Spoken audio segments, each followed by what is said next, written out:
I'm going to shut the door here. I'll be right back.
Hold on a second.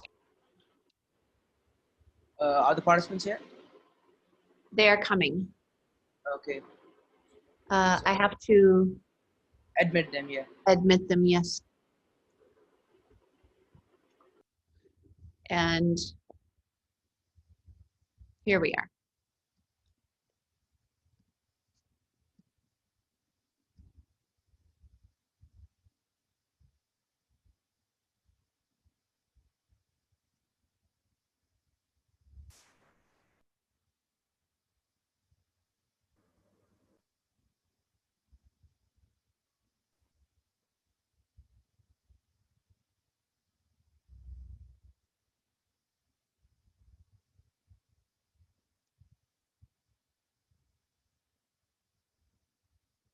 All right, Hassan, Yes, yes. do you want to do an introduction or do you want me to just start? Just tell me when you're ready. Okay, okay. Yeah, I want an introduction, but like let the participants come. Yeah, there are like 15 of them, and then there's a. Okay, just you tell me when you're ready, okay? Sure.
क्या आप यहाँ क्यों आ गए हो?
I think the seminar people are here. I think we can start now.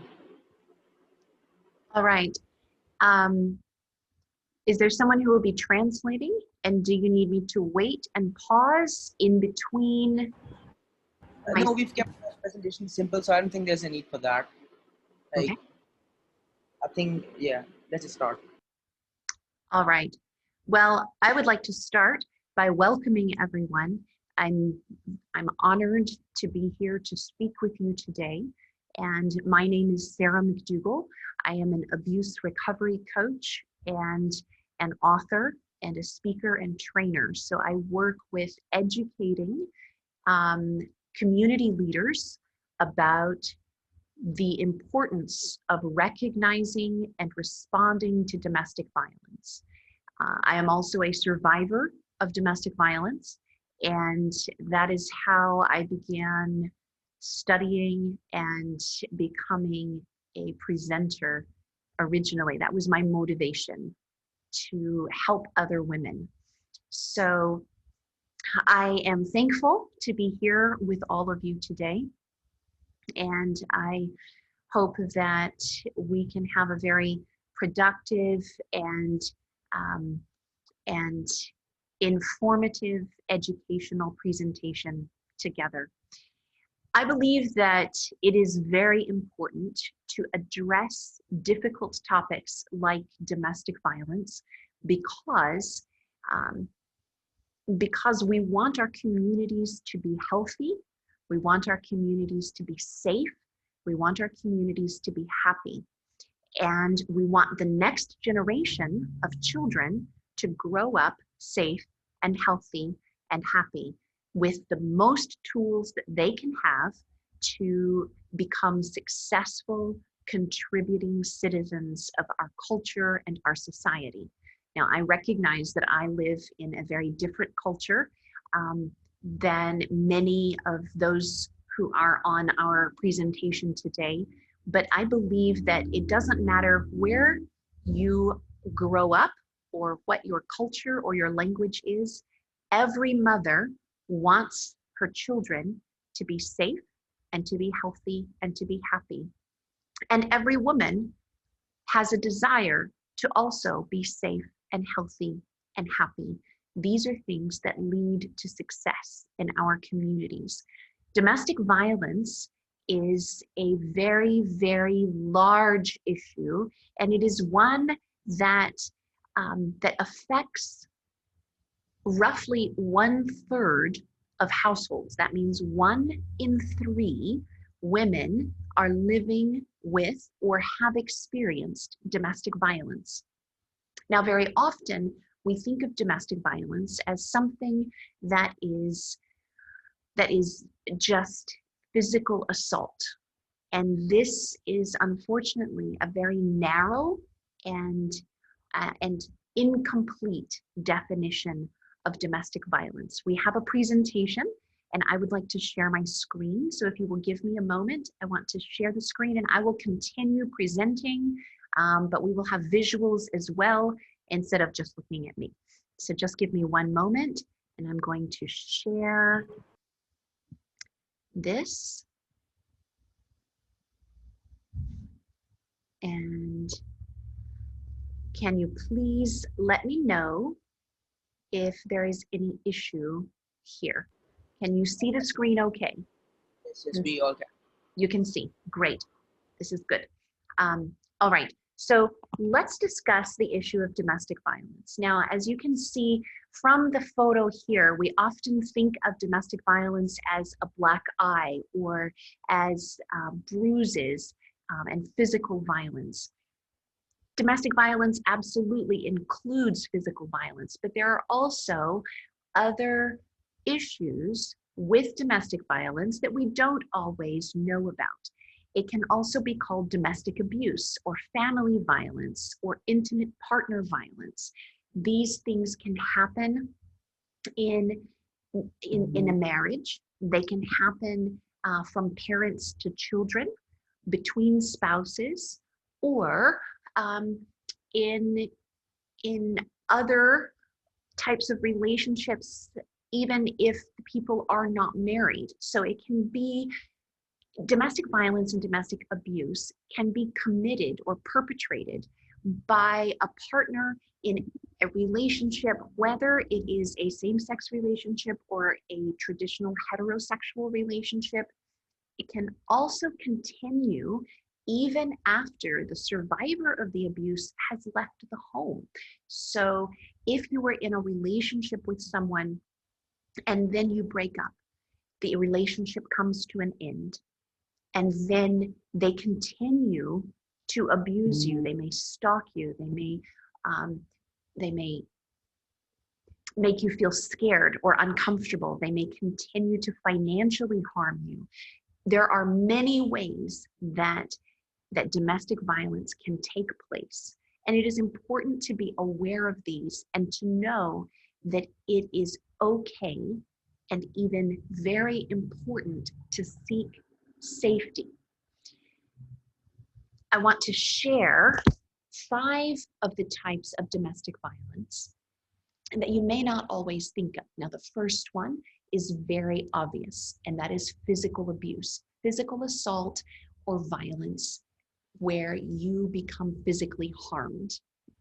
This can include hitting, biting, slapping, punching, shoving, battering, pulling your hair, burning or cutting or pinching, anything that causes you physical harm or fear.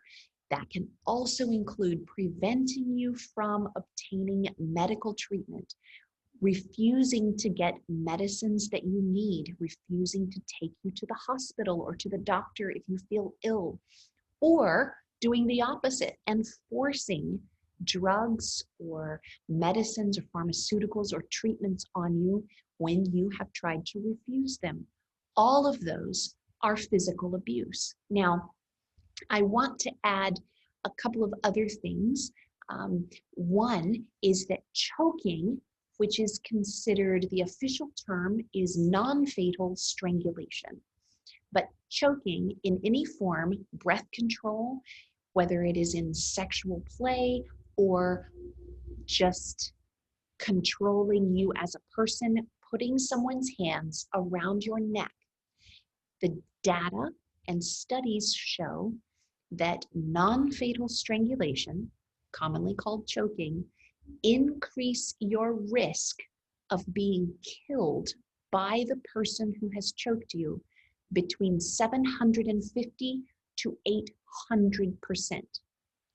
That means you are as much as 800% times more, or 800% more likely to be killed by that person, than if they had never put their hands around your neck. Hold on, I'm going to try and admit someone to, here we go, who wants to join. All right, let's go back to our presentation here. All right, so there are many forms of domestic violence that include physical abuse, and they are not always just leaving bruises. Other things can include driving very recklessly, doing things that physically scare you, restraining you, blocking exits so that you cannot leave a room or leave a home, or locking you out of the home and making you stay or sleep outside. These things are domestic violence. They are a sign of danger, and they are a reason to seek help. Number 2, sexual abuse. Sexual abuse takes place when the abuser or the perpetrator coerces or manipulates or tries to coerce the victim into having sexual contact or sexual behavior without your consent.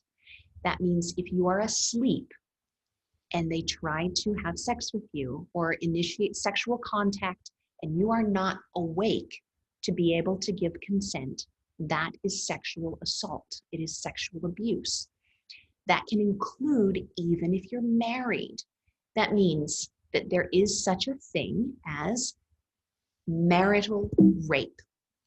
And that's something that often we don't want to talk about. Hold on, I'm admitting another person. Discussing things such as marital rape can be very uncomfortable and it can feel as a woman very shameful and very, very frightening. But if someone is coercing you or manipulating you into sexual activity, even if you are married, and also if you are not married, then that is sexual abuse. Oftentimes, there are a couple of different ways that sexual abuse may take place. It can include attacking sexual body parts or showing physical violence or anger or rage if you refuse to participate, but it can also take the opposite form, where if you do not give your consent, you are kind of put out in the cold, we would say. The other person withdraws from you or ignores you or gives you silent treatment or refuses to speak to you or acknowledge you or your needs for a time afterward. And this is a form of manipulation and control because it makes you feel that you do not have the freedom to say no. And an extremely important aspect of understanding consent related to sexual abuse is that if you are not free to say no, then you cannot actually say yes. In order for consent to be present, in order for you to truly consent sexually, you must have the freedom also to say no when you don't want to. And for that no to be accepted without consequence or repercussions or punishment of any kind, even if it is verbal or emotional punishment. Sexual abuse can even include something what we would see maybe simpler, like telling sexual jokes at your expense. All of those are sexual abuse. Number 3, emotional abuse. Emotional abuse can feel very painful, and survivors of emotional and physical abuse often say that while their body healed, their heart and mind took much longer to heal, and the emotional abuse was worse. They felt that it was more lasting even than the physical pain. Emotional abuse can include things like diminishing or devaluing your sense of self-worth, your sense of confidence, your sense of esteem in your ability to be a competent person. It can look like or sound like constant criticism or calling names or isolating you from friends and family or turning your children against you or interfering with your social life and your other activities. Emotional abuse can include invalidating your perception of reality. Someone who says something insulting or painful to you and then is just like, I'm joking. You're too sensitive. Why can't you take a joke? Those are forms of emotional abuse, and that is a part of domestic violence. Someone who manipulates you with false guilt or who acts very possessive and says they are trying to protect you, but they are actually just jealous and controlling. These are forms of domestic violence in emotional abuse. Number 4, economic abuse or financial abuse. So this is what happens when someone takes financial control over you to make you dependent on them for your needs. It means that you are not free to make your financial decisions. You do not have access to income, to cash, to money. I received an email recently from a man in a country in Africa saying that he provided all the needs for his family, and So he had told his wife that she was denied and forbidden from starting her own business. And he asked me if this is an abuse of women. And I replied to him very honestly that yes, that is financial abuse, because both partners in a relationship should have access to their desires for business or entrepreneurship. They should support each other in having equal access to finances so that neither one is completely dependent on the other. If you are completely dependent on your partner for your financial well-being, it means that maybe you are not free to go to school. Maybe you cannot pay the fees for travel back and forth for work. Maybe you cannot leave and escape if they are physically or emotionally abusing you, because you are controlled and your freedom to seek safety and to be independent is controlled by your inability to access finances. The last one that we want to talk about today is psychological abuse. This is different from emotional abuse in some ways, although sometimes there is overlap. But it involves the perpetrator or the abuser using intimidation and fear. This can be things like threatening to kill you or your children or a pet. It can include even someone who is threatening to kill themselves, threatening to commit suicide if you leave them, telling them that they cannot live without you and that if you do not do what they want, they will harm themselves. So this can also include destroying property or hurting your children or isolating you from people that you love and care about, keeping you from going to school or going to work, and diminishing and devaluing your thoughts, your ability to be confident in your own grasp of reality. The nature of abusive relationships is not always simple. It would be much easier if our abusive relationships were just black and white, very clear, very, very easy to understand. But human relationships are often complex. And when a woman is experiencing domestic violence or an abusive relationship, very often there is a lot of guilt. There is a lot of what we call a trauma bond, where you feel responsible to keep your partner happy, to make your partner feel comfortable, even at your own expense. This is emotional and psychological manipulation. And when a survivor gets the courage to leave, that is the most dangerous time of all. When you try to leave an abusive relationship, it is incredibly important to have a safety plan, because that is the most dangerous time. It is the time when you have the highest risk of being killed or harmed. So it's not just about emotional fear, but also about the risk of physical harm. It's both. So the fear that women feel is very real. The book, there is a book called, it's by Rachel Louise Snyder, and it's called No Visible Bruises, I'm sorry. And in that book, she talks about the research where it says that women very rarely overestimate their sense of danger or their fear. If you are afraid, it is usually because you have a very good reason to be afraid. Trust your instincts.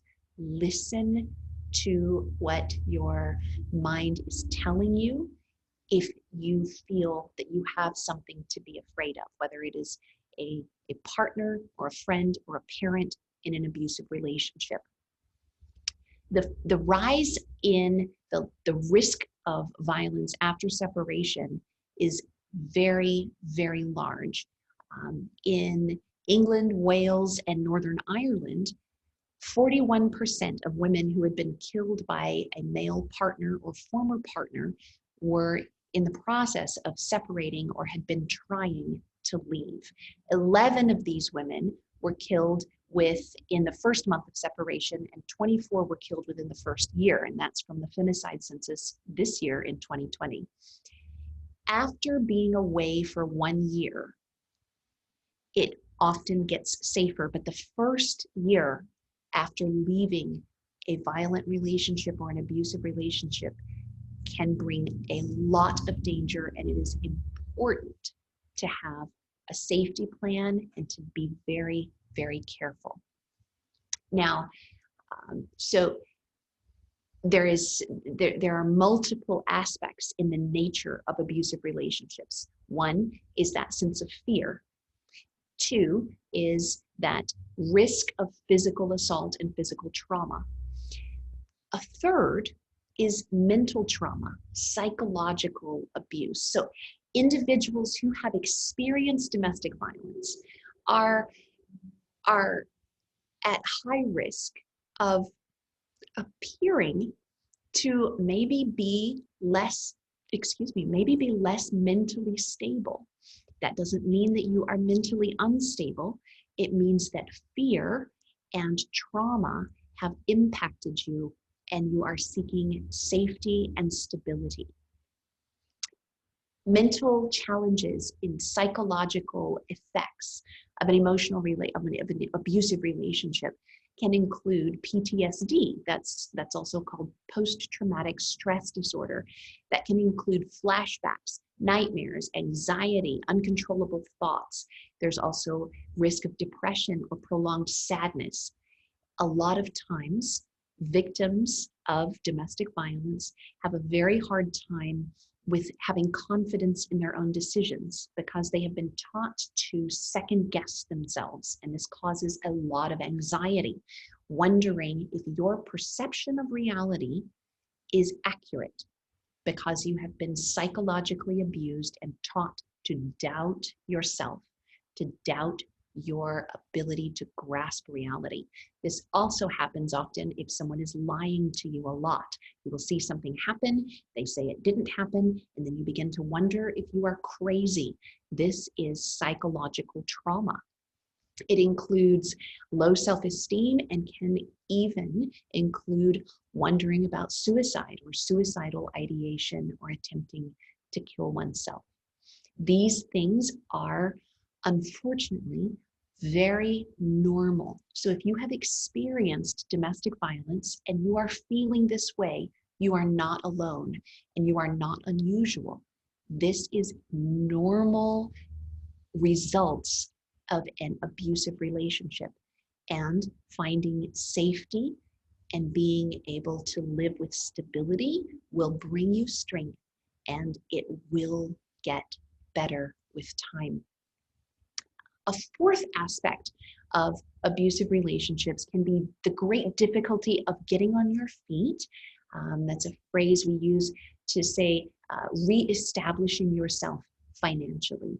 As a result of post-traumatic stress disorder or trauma fog, where you get very confused, or self-doubt, it can be very hard to have the confidence to find stable employment and to believe that you are capable of getting a job and doing well at work or at school. So it's very, very important for the society, for the culture, to provide infrastructure, to create the mechanisms to help women establish themselves financially, to be able to become their own businesswomen, to start entrepreneurship, to support their children and themselves without having to be financially dependent on anyone else. This also, when women are able to access these things, this also helps to heal the psychological trauma, because women become more and more confident in their ability to do things and to succeed. Now, why do abusive relationships prevail? It's a common question. Often, you will have a woman. There are two types of women who may become involved in abusive relationships. Perhaps you grew up in an abusive environment, and so finding an abusive partner is subconsciously, it feels normal. Or perhaps you are a very strong, confident woman, and you were chosen by an abusive partner because they liked the challenge of tearing you down and psychologically disassembling you piece by piece to make you subjugated to them. Now, abusive relationships continue for various reasons. One is the pressures of society. Because of how society is structured, very often women are taught to stay in their marriages or their relationships no matter what. And if you speak out about abuse, there is a great stigma. You may be told that you are breaking your marriage. You may be told that you are harming the reputation of the other person. You may be told that it is important to be silent about these things because you are bringing shame to your family, shame to your partner, shame to yourself or to your society. This is wrong. This is false. But it is also, I understand, very deeply embedded in many cultures around the world. So even though it is false, it is still very real. It feels very real. So social pressure often forces women to stay within relationships that are filled with abuse instead of leaving, because we are afraid of the shame, we are afraid of the consequences, and we do not want to cause harm to other people. That means that you are actually a good woman who wants to do the right thing by someone else, who wants to be a kind person, who does not want to cause shame, but that does not mean you should be silent. Another reason that abusive relationships prevail is often because of financial pressure. Oftentimes, even if a woman is suffering in a very abusive relationship, she is discouraged. She feels that it may be impossible to find independence, to find safety and freedom because she has no access to money. So even if she leaves, she may have no way to provide for herself or to provide for her children because her abusive partner is the one who controls all the money. So here is a question. What can you do to prevent and to counteract the impact of domestic violence in your community? How can you do this? Well, first is to start talking about it. One of the most important things that you can do is to have discussions, to bring up the conversation, because conversation removes the stigma of shame. Conversation helps to make it something that people are thinking about, that they are talking about, and that they are recognizing as a problem in their own community. Meaningful discourse is incredibly important. So this means breaking the silence. If you have survived abuse and now you are in a good place, this may mean telling your story. If you know of someone else and you have observed them, it means talking to your friend or your relative and telling them that you see what is happening, encouraging them. If you are experiencing this, it means telling someone and seeking safety. And if you are someone who has no domestic violence in your life at all, it means using the power and the influence that you have, because you are not trapped in domestic violence, to help bring up the subject. And that leads us to step 2. You have the power and the influence to create safe spaces. If you know that there is domestic violence or abuse in your community, it is your responsibility to begin working to change it, to open the conversation, to push back, to create safe places for victims to go for help, to work with helping victims to have financial independence, and to support those who find the courage to talk about what they are going through and who break the silence and seek help. You can be a source of safety and security by just listening. If you have a friend going through this or a relative, you can tell them, I am here for you. One of the things that you want to avoid doing is forcing them to leave, because if you force them, then you are again taking away their freedom to choose.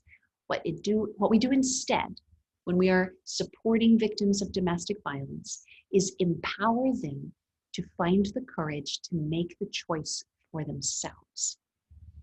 And a third way that you can make a difference individually is through your own financial security. You can tangibly donate your time and your income, your offerings, your gifts of finance to organizations that work in your local area to change domestic violence, to create safe spaces. You can support the existing infrastructure and help it to grow by giving your time and your money. One of the ways that we're shifting a little bit, one of the ways that is incredibly important is to help women have opportunities to be financially independent. Now, financial independence does not come from just finding money or having an inheritance. Very often, it requires hard work. But women who are willing to have the courage to escape from domestic violence will be some of the hardest workers you may ever meet. They need vocational training. Maybe they were not allowed to go to school. Maybe they were not allowed to learn a trade. So helping women who are survivors of abuse to be able to access vocational training can transform their life. These can include things like sewing or knitting or carpenting. And so these skills allow them to become their own businesswomen, micro entrepreneurship. And so your investment in your community can help women find freedom and discover safety by having practical skills. Maybe they didn't go to school or to university, but they become educated in how to conduct a business and have a skill that gives them something to sell. The benefits of vocational training are very clear. If a woman has income, if a woman has a way to make money, if she is educated in a skill, then she is not dependent on her abusive partner. She also needs to have contacts with employers or with business partners, people to whom she can sell her trade, where she can sell her products that she creates, or who will employ her once she has been trained in certain skills. Vocational training is something that can help women escape abusive relationships and stay independent. You don't want to just help people escape from abusive relationships without giving them a way to stay free. So we want to look long-term. Immediate rescue is important, but long-term survival is equally important. I love what the students and the local infrastructure in your area is doing. It's powerful, and it is a way to transform and change communities. The best way to bring more stability to a local community and to end domestic violence is by training and empowering the wives and the mothers, the women, because they will invest their income in their children, in their households, in their home, and in their local community. Now, at the end here, I have several links from what I do. I live in the United States of America, and I have a partner, Coach Bren. So I'm Coach Sarah, and my partner, Coach Bren. We work together with women internationally, and you can find free resources and links to online coaching at www.wilderness2wild.com. There are more than 300 videos on our YouTube channel at youtube.com/c/Sarah McDougall.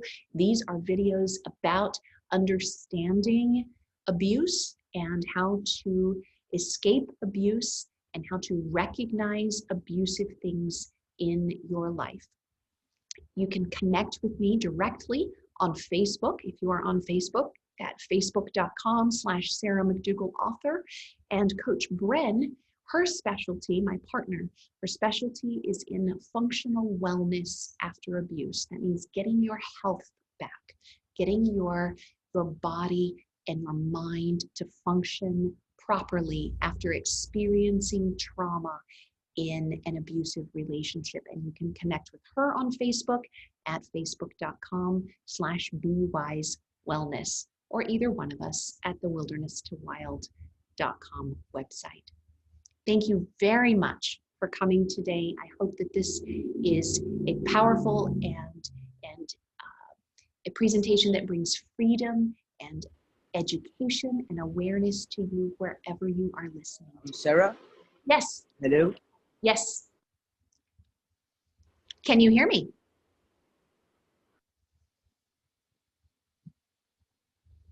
Can you hear me?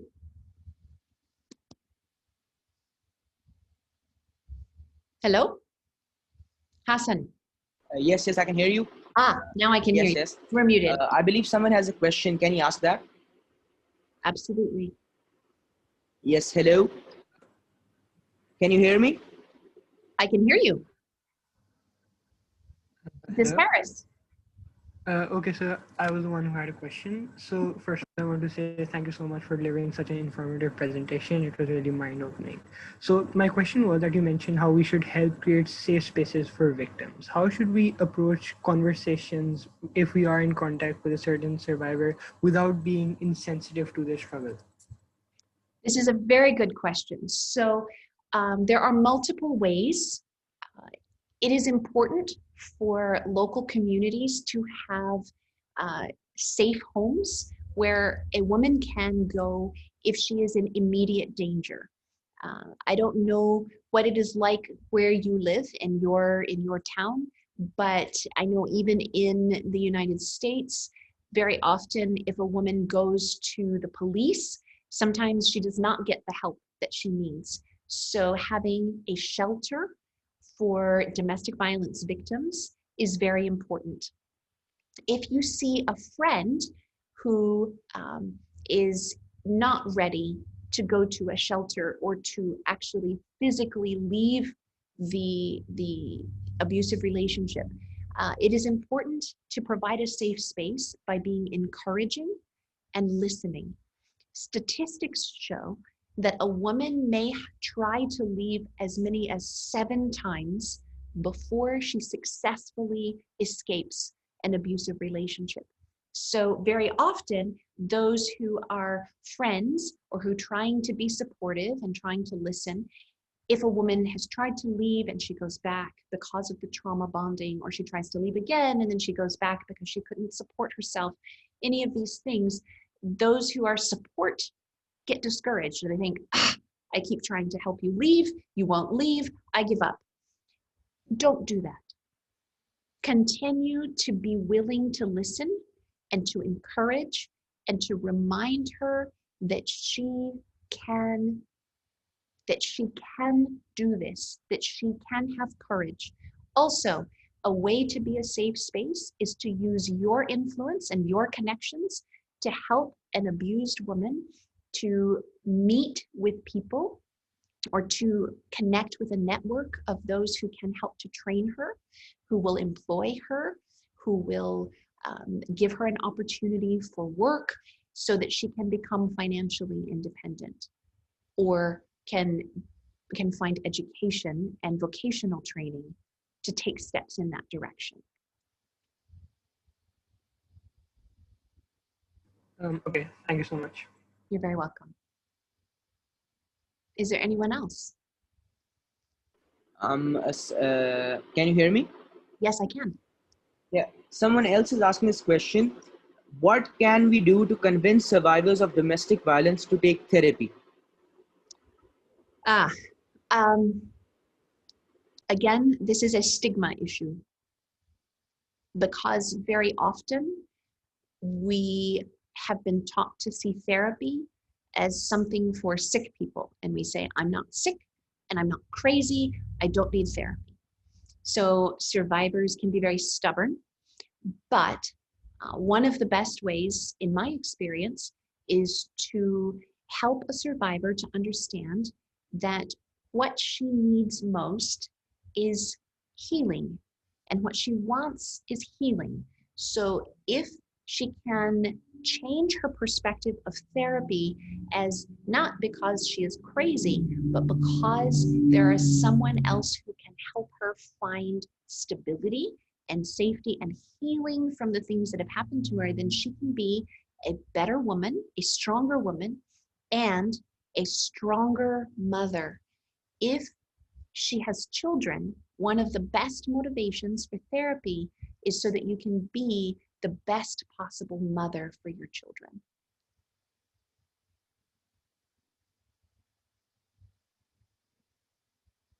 Anyone else?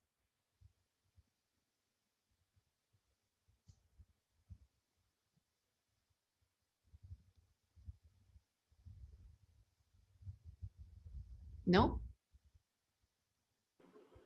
Thank you, Sarah, for being a part. You're very welcome.